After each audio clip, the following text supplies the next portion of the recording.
Hello, welcome back to Sivaparvathi creations. I am Ajith. 4 മണി സമയമായതുകൊണ്ട് നമുക്കൊരു ബ്രേക്ക് എടുക്കണം. എല്ലാ ദിവസവും ഫ്രൈഡ് ആയിട്ടുള്ള ഐറ്റംസ് കഴിക്കുന്നത് നമ്മുടെ ഹെൽത്തിന് ശരിയല്ലാത്തതുകൊണ്ട് ഇന്ന് ഞാൻ ചൂസ് ചെയ്തിരിക്കുന്നത് ആപ്പിളാണ്. Apple. Okay, 1 apple is okay. ഈ ആപ്പിളാണ്. Let me take this one.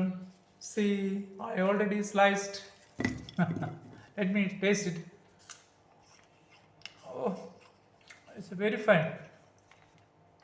നമ്മുടെ വണ്ണം കുറയ്ക്കും, അതുപോലെ നമ്മുടെ ബ്രെയിൻ ഹെൽത്തിന് വളരെ നല്ലതാണ്, അതുപോലെ പ്രിവെൻറ്റ് ക്യാൻസർ, അതുപോലെ നമ്മുടെ വീസിങ്ങിന് വലുവിന് ഏറ്റവും നല്ലതാണ്, അതുപോലെ ഇറ്റ് ലോവർ കൊളസ്ട്രോൾ,